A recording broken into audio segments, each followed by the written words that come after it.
6418 എന്ന നമ്പറിന് 5000 രൂപ ലോട്ടറി അടിച്ചു എന്ന് പറഞ്ഞ് ഒരാൾ ലോട്ടറി വിറ്റ കച്ചവടക്കാരിയുടെ അടുത്ത് എത്തുന്നു. ലിസ്റ്റ് നോക്കിയപ്പോൾ 6418 എന്ന നമ്പറിന് 5000 രൂപ സമ്മാനമുണ്ട്.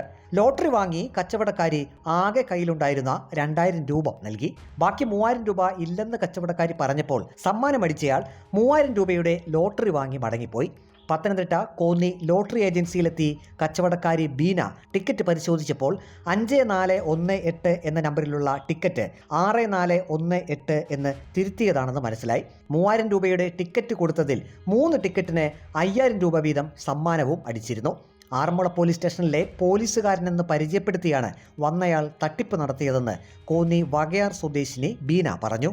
3 ടിക്കറ്റിന് 5000 രൂപ വീതം സമ്മാനം അടിച്ചിട്ട് പോലും 10ന്റെ കാശ് തനിക്ക് തന്നില്ലെന്ന് ബീനയുടെ പരിഭവം.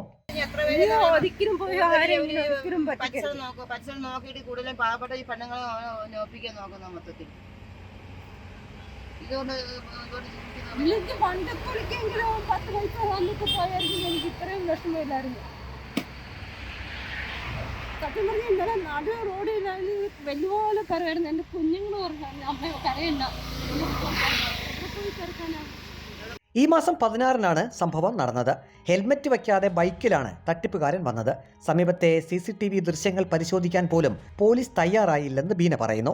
16-ാം തീയതി തന്നെ ബീന പോലീസിൽ പരാതി നൽകിയിരുന്നു. സത്യം പറഞ്ഞാൽ എനിക്ക് വീട്ടിൽ പോകണമെന്നും ഇല്ലായിരുന്നു. എനിക്ക് പിള്ളേർക്ക് ഒരു വെള്ളം മേടിച്ചു കൊടുക്കാൻ പോലും എൻ്റെ പൈസ വേറൊരു അച്ഛനായി എനിക്ക് 200 രൂപ എന്നിട്ട് പറഞ്ഞ മോളെ നീ പോയി പിള്ളേർക്ക് വെള്ളം മേടിച്ചു കൊടുക്കാൻ പറഞ്ഞു. മൊത്തം പൈസയും കൊണ്ടുപോയെന്നുള്ളതാണ്. പക്ഷെ ഒരു കാലത്തും തട്ടിപ്പ് നടന്ന് 12 ദിവസമായിട്ടും തട്ടിപ്പുകാരനെ പിടികൂടാൻ പോലീസിനായിട്ടില്ല. സമാന രീതിയിൽ നമ്പർ തിരുത്തി ലോട്ടറി തട്ടിപ്പ് വകയാർ മേഖലയിൽ ഇതിനു മുമ്പും നടന്നിട്ടുണ്ട്. റിപ്പോർട്ടർ, പത്തനംതിട്ട.